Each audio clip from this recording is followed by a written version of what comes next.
Did you really think you could move your parents into our house without asking me? I asked, my voice shaking with a mix of anger and disbelief. Ryan, my husband of 6 years, looked up from his laptop with a smirk that I had grown to hate. Oh, Amelia, don't be so dramatic. It's just for a while, and besides, you don't really have a say in this. His words felt like a slap in the face. This house, a lovely 2-story home in a quiet suburb, wasn't just any house. It was the home my grandparents had left me, where I wanted to raise our son, Lucas, away from the negativity of Ryan's family. Remember, the house is in my name. I replied, my hands clenched into fists at my sides. Ryan's smug look faded, and he looked uncertain for a moment. Our 2-year-old son, Lucas, walked into the room, and I forced a smile for his sake. He didn't know about the tension between us. His chubby hands reached up for me, and I picked him up, kissing his forehead, trying to calm down. I'm not okay with this, Ryan. Your parents have never respected me or our space. Why now? I asked, trying to keep my voice steady. Ryan shrugged, which made me even more frustrated. Their family, Amelia. You wouldn't understand. Family. The word echoed in my mind like a taunt. My own family, who ran a small but loved coffee shop in town, had always been my safe haven. The doorbell rang, interrupting our argument. Through the peephole, I saw them, Ryan's parents, with suitcases in hand, ready to invade our life. My heart sank. Fine, Ryan. Let them in. But this isn't over, I said, handing Lucas to him before opening the door. Amelia, darling, Ryan's mother said, walking past me without even looking at me. His father followed, a stern man who had barely acknowledged me since our wedding day. As they settled in, making themselves comfortable in my living room, I felt the familiar sense of being invaded. This was just the beginning, I realized. But as I watched them, something inside me changed. I was done being the obedient daughter-in-law, always bending to their wishes. I went into the kitchen, my mind racing. This was my home, my safe place, and I was ready to fight for it. The next few days became a blur of unwelcome changes. Ryan's mother, Elaine, had a way of making her presence felt in the most suffocating way. She rearranged my kitchen, criticized my parenting, and acted like our home was hers. Lucas shouldn't be eating that, Amelia. It's not healthy, Helene said one morning as I prepared Lucas's breakfast. I held back a sharp response, feeling the familiar sting of her judgment. He's fine, Elaine. It's just cereal, I said, shaking my head. In our house, we believe in a proper diet. You really should learn. Her comments were like needles, each one poking at my patience. Ryan, as usual, was no help, lost in his work and unaware of the growing tension. One evening, as I put Lucas to bed, Elaine barged into his room. He's still not sleeping through the night. You must be doing something wrong, she said. Her words were a blow to my confidence, making me feel like a bad mother. I'm doing the best I can, I snapped, unable to hold back my frustration. Your best isn't good enough. Maybe if you had a real job and some structure in your life. I felt a surge of anger. This is my house, Elaine. You're just a guest here. Don't forget that. Her laugh was cold and dismissive. Oh dear, Ryan never mentioned how out of touch you are. This is his house too, and as his mother, I have every right to be here. The next day, I hit my limit when I found Elaine in Lucas's room, going through his drawers. What do you think you're doing? I demanded, my voice shaking with anger. I'm just organizing. This room is a mess, she said without even looking at me. That's it. I want you out of my house now. I shouted, feeling a mix of anger and desperation. Elaine turned to face me, looking surprised but not sincere. Your house? Oh, sweetie, you're just the wife. This is Ryan's house too, and he wants us here. I stormed out of the room, overwhelmed by thoughts. Ryan's betrayal, Elaine's intrusion, and how they ignored my feelings. It was all too much. I was tired of being pushed around and having my home taken over by people who didn't respect me. That night, as I lay in bed, I started to make a plan. I was going to take back control of my life, my home, and my son's future. Ryan and his parents had crossed a line, and they needed to understand that I wouldn't be their doormat anymore. The fight was just beginning, and I was ready. A few days later, during a tense dinner, Ryan dropped a bombshell. My parents need to stay with us longer. Their house is being renovated, he said casually, as if it were no big deal. I felt my blood boil. Longer? Ryan, we never even talked about them staying here in the first place.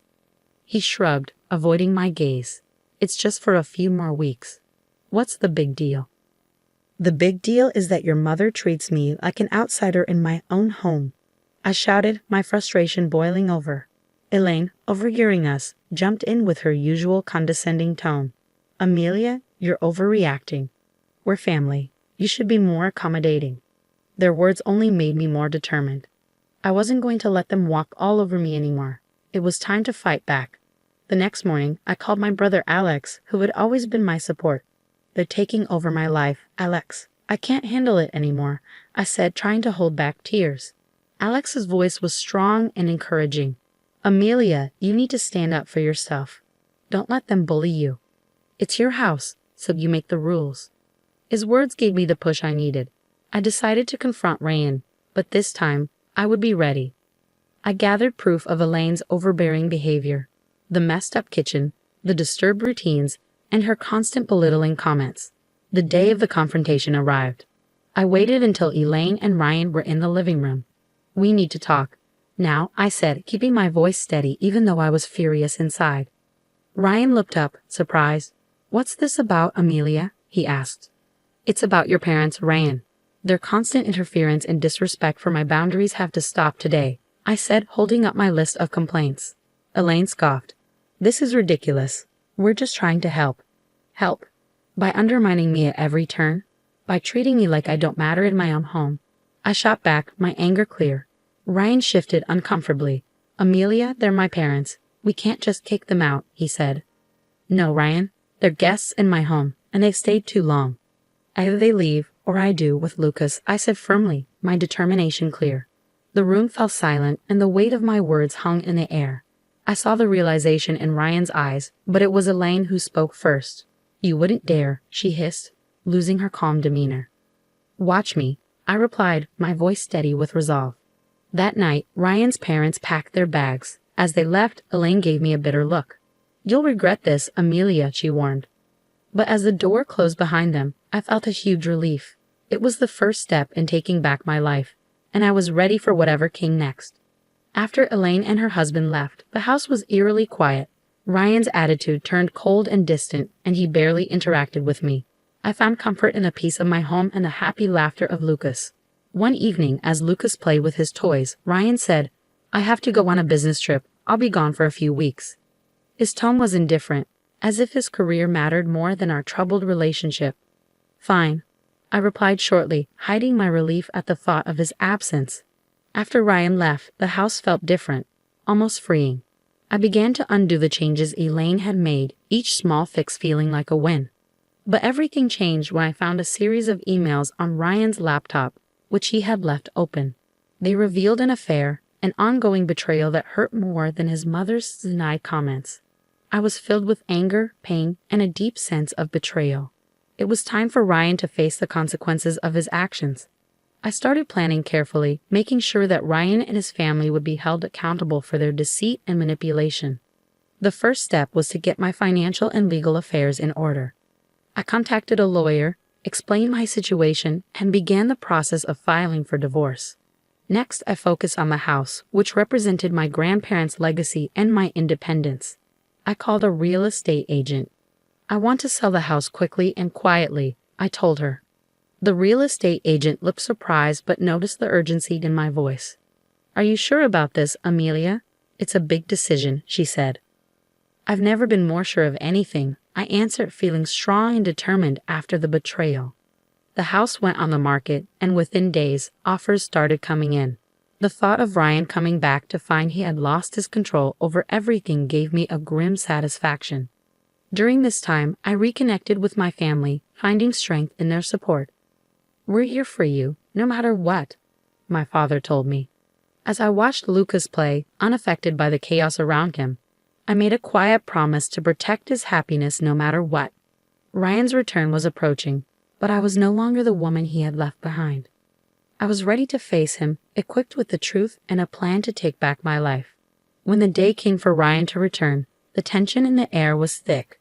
I had imagined this moment many times, and although I was prepared, My heart raced as I heard his key turning in the lock. "Amelia, I'm home," Ryan called out, his voice echoing through the now changed space. I walked out of the kitchen, standing tall. "Welcome back, Ryan. We need to talk," I said firmly. He looked around, noticing the changes I had made. "What's going on?" "The house looks different." I stayed calm. "I sold the house, Ryan. It's no longer ours." His face showed shock and anger. "You did what?" "You can't just sell our house without telling me," he argued. "It's my house, Ryan. And after what I found out, I don't think you get a say anymore." I replied, my voice calm but filled with anger. He scoffed, trying to hide his surprise. "What are you talking about?" "The affair, Ryan." "I know everything," I said, watching as his calm act fell apart. He tried to deny it, but it didn't last long. "Amelia, it's not what you think," he begged. "I think it's exactly what it looks like. You betrayed me and our family," I responded, my hurt clear in my voice. Ryan went from shocked to angry. "You're overreacting. We can work through this," he said. "There's no we anymore, Ryan." "I filed for divorce," I said, handing him the papers. The conversation turned into a blur of accusations and denials, but I stood firm. The man I had married was gone, replaced by someone driven by selfish desires. As he stormed out, promising to fight the divorce, I felt a mix of freedom and worry. I had taken the first step toward a new life, but I knew the struggle wasn't over. In the weeks that followed, everyone learned about our situation. Ryan's parents, who had been so confident and overbearing, were now caught up in the fallout from their son's actions. They tried to contact me, but I ignored them completely. I focused only on Lucas and finalizing the divorce. When the court hearing day arrived, Ryan looked defeated, finally realizing the gravity of what he had done. The judge granted me the divorce and custody of Lucas, and I felt a sense of justice.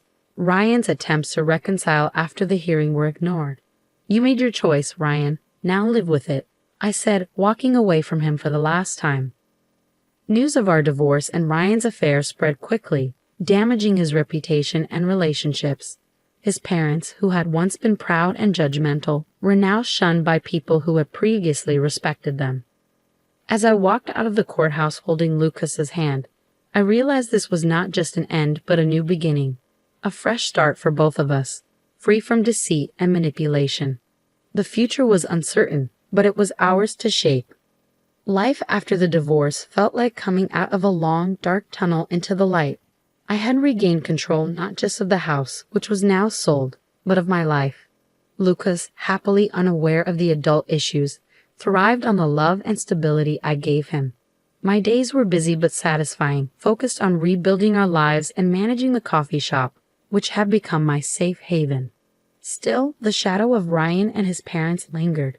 One day, as I was closing the shop, Ryan appeared, looking disheveled and desperate, so different from the composed man I once knew. "Amelia, please, I need to talk to you," he begged, his eyes searching mine for any trace of the compassion that used to be there.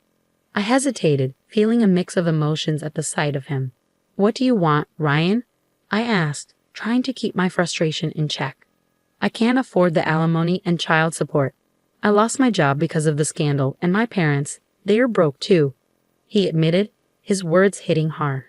"That's not my problem, Ryan. You made your choices, and now you have to deal with the consequences," I said firmly, closing the door on our shared past for good.